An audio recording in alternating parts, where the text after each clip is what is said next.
In this sport, you don't wait for judges to decide your fate. TenexToken puts you in control. Stake instantly, speculate discreetly, and keep your moves private. TenexToken. Play smart, play discreet.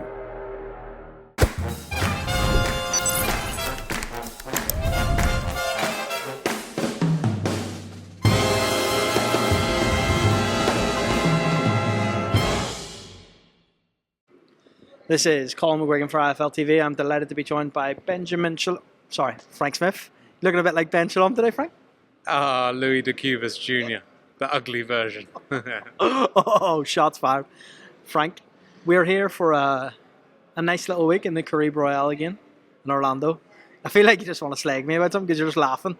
When I'm talking, you're just laughing. I'm not. I've got nothing to slate you about. You started on me. I sat down and you said you look like Louis de Cubas Jr. You do look like Louis de Cubas Jr. I love Louis. I've known him since I was about 19. But you do look a lot like him. Anyways. And no offence, Louis, if you get offended by looking like him. Obviously, we're here in the Caribe Royale.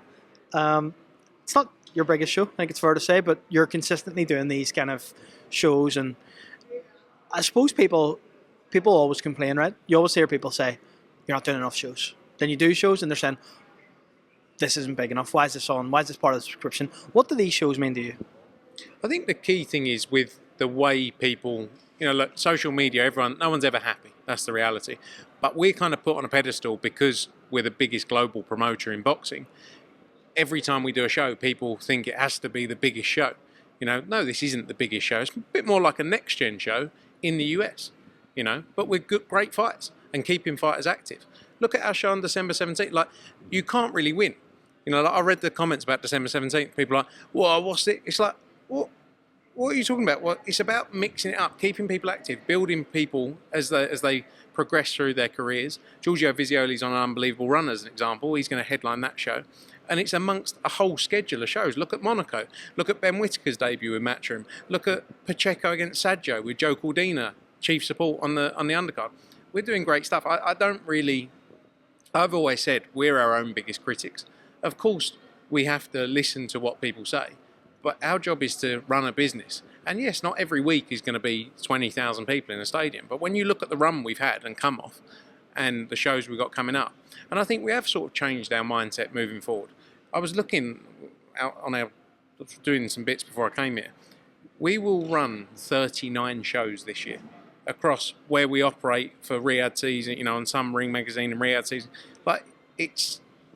That's a mad amount of events. Why do you think people are so critical of your schedule? Because we're the biggest. So, if we put on a show that is like an next-gen show, well, that's not great. So, no, but it's different levels, isn't it? Like when you went on the run at Croc O'Donovan and we had 20,000 people in the stadium, massive night. Dave Allen, 10,000 people there. Jaron Ennis, 10,000 people in Philadelphia. 2 massive shows in one night. Some nights are going to be bigger than others. And our business is to build fighters and, keep people active. I think if you look at our stabler fighters, our young stabler fighters, they're the most active fighters out there. 6 fights a year, 7 fights a year. We've got one more show to announce before Christmas as well. So I wanted to get on to this. That's going to be the Ghana show. Yeah. Obviously, the Ghana show, 20th of December.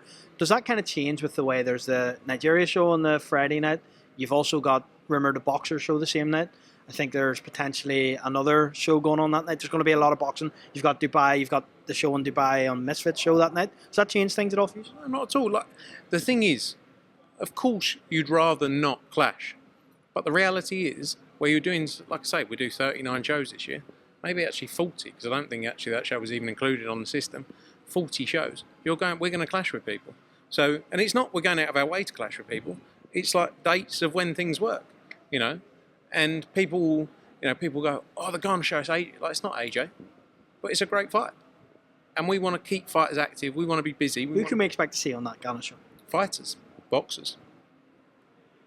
Stop the dad jokes. You do enough of that. Come on, but Craig Richards. It's not announced, is it? Say nothing if it's Craig Richards. Say yes if it's Craig Richards, or say nothing. I don't know what you said. I'm a bit confused. But it's not announced. So, but again, it's about because of where we are in the sport, everyone's going to look at every show we announce and go, oh, that's not good enough. It's like, no, but they're all different. They're all different levels. This is a different level show to Boots 3 weeks ago in Philadelphia, and a different level show to Pacheco, Saggio, and Joe Cordina, chief support on December 13th. Every event is different. George Lidard, Kieran Conway was a smaller show. Was it brilliant? Yes.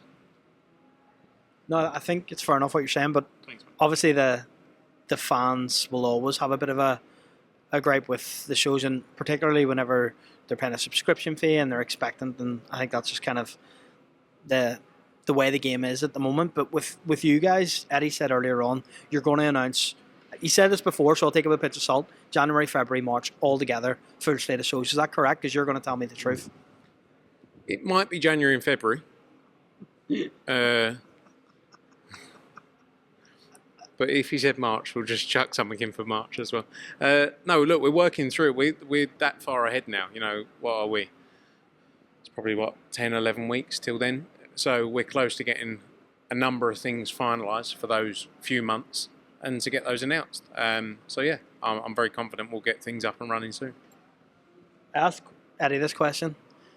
Are you do this a bit trick me No. into saying something different? I'm not telling you what he said. That's why I want to get your opinion on it. I asked him about Fabio Wardley and the fact that, is it a regret of Matchrooms that he went to Queensbury and he's doing so well? What would your opinion be on that? I think you can look at so many fights. Look at Alexander Usyk, who we worked with for many, many years, and we promoted 4, 5, 6 of his fights, something like that. Like, you could say it with so many fighters, and you could say, "Oh, should we done this?" But hindsight's a wonderful thing, isn't it? To look back on and go, "We could have done this, could have done," but you can't do everything. We've got 100 fighters, and sometimes you make decisions because at the time it's not the right move for us as a business, or we can't deliver the right opportunity for a fighter. So would it be good to work with Fabio? Well, of course, I love Fabio Wardley, great guy. But, there's so many fighters that you could point to and go, should you have done this? Or should you have not worked with that fighter? Should you have carried on with... So you can sit there losing sleep all day. Our business is about putting on great events and great fights, and we'll continue to do that. And I wish every fighter, whether they stay with us or go somewhere else, the best of luck, And we're not always going to keep every fighter we promote. That's the reality of it. And some people are going to go off and do things that you didn't expect. I didn't expect Fabio Wardley to do what he's done, but I really like Fabio Wardley, and I say fair play to him because he's taken every challenge. In terms of the beef that he's got with Dana White, what do you make of the comments? Like, he called Eddie a lunatic on an interview about a week ago, maybe 2 weeks ago. He said Eddie was a lunatic. He said that, Eddie doesn't really look at what these guys, and that, I suppose that includes you then, what these guys have done over the past 10 years, that they've done nothing in the sport, basically, is what he's saying. What do you think of those comments? It's what it is, isn't it? Eddie is a lunatic. No, not in the way Dana said. He's never had any competition in what he's been involved in, Dana. Like, when you look at MMA, when they came into MMA, and you have to give them so much credit for what they've created as a business. Like, you'd be stupid not to, you'd be foolish not to. But he's not going to do the same thing. He's never had any competition in MMA, really. Like, anyone on his level. In terms of and they did an amazing job, so I'm not discounting what they did to get it to that point. But who could you say now goes up against Dana, talks about in MMA, and gets a response? No one really, because no one's on the level of Dana.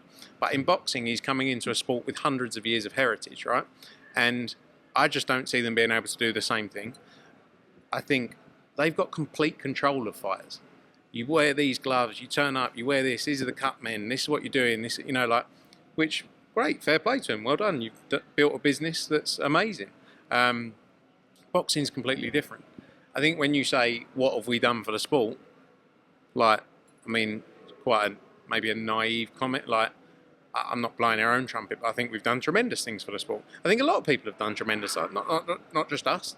Loads of people have done great things for boxing. Do you see them as a threat? I don't think they're going to create a tremendous brand, right, in boxing. Of course they are. You'd be stupid to think differently. They're brilliant marketeers. That's what they do. Look up, and again, I've said it so many times, look at Power Slab. It's not a lovely product, but look how many people tune into it. And that's what they do. So they're going to create a great brand. Do I think they can come in and do what they've done in MMA? No. Are they going to be a threat? Not a threat, but they're going to be competition. But just like competition when PBC spent $600 million on boxing when they came in with, the investment money. Just like when Triller came in and spent a few hundred million. Just like individual markets, like when Boxer got their deal with Sky. Like the list is endless. It goes on and on and on and on and on. Top Rank had a $95 million or $90 million a year deal for 8 years. Like, there's always competition, but it's about who's the best at doing it and who's the best at delivering. And I think if you look over the last 10, 15 years of what we've done, it's been consistent, it's been growth, it's been great events. I think we've done great things for boxing, and I'm excited. Like, it's fun to have someone to challenge. Like, it's a game. Has Josh Kelly now signed with Matchroom, or is it dependent on the result? Obviously, it didn't end up going to purse bids. You took over, and it looks as if it's going to be your show now. So, does that mean he's going to sign with Matchroom, or? I don't know what you're talking about, mate. Well, sorry. Well, for the interviews out, Eddie's actually already spoke about it and said that. Has he? Yeah, so he did. Well, He shouldn't have. But mate, I'm asking you. Useless bloke. Lunatic. Yeah, he shouldn't be giving me the info, but he did. But he didn't tell me. I'd probably never asked him if he has actually signed with Matchroom, or if that's going to happen at the end of the fight, or what's the situation there with Josh Kelly? Yeah, he'll be signed to Matchroom. Look, we worked with Josh Kelly a lot in the past. He's a brilliant talent. Who's in all fairness to him, has always tested himself, and I think he's got this opportunity. He's worked his way into this position, and excited about what the future can hold for him. Eddie has also said that's going to be one of the headliners at the beginning of the year in the UK. Is that going to be then a Northeast show, obviously? Yeah, that would be the plan. That would be the plan. Obviously, he's from Sunderland, but I think around the Newcastle way. Let's see, but that's definitely the aim. Frank, obviously there's a massive fight in Spurs Stadium, 15th. Your brother-in-law against your good friend, Conor Benn, second time round. Since that last fight, have you had any interaction at all with Chris Eubank Jr.? No. Haven't even passed him on a Sunday dinner or anything? No. On a Saturday dinner, maybe. No interaction. I don't have much interaction with him. You wouldn't have much interaction if someone was slagging you off. So You're slagging me off a lot, to be fair, and we still interact. Yeah, banter. No, not at all, mate. In terms of that fight, do you believe that we're going to see a different Conor Benn this time around? I think you're going to see a much more experienced Conor Benn. I think what that gave him is experience. I think that's what Chris showed in that first fight is his experience.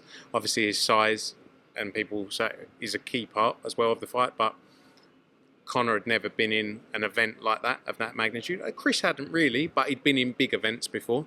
And he'd been in tough fights before. But I think you're going to see you already see a much more composed Conor Benn.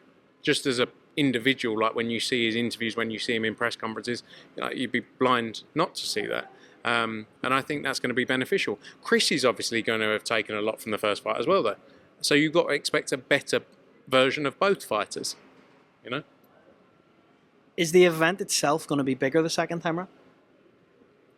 I think by the time fight week comes around, I think like all these things, the first fight was 3 years of build-up, when you think about it. It wasn't just 3 months. It was 3 years of hatred, dislike, words back and forth that built up to that moment. So it felt huge. But I just think once these guys come together again for fight week, it will feel like that again and could be a bigger fight.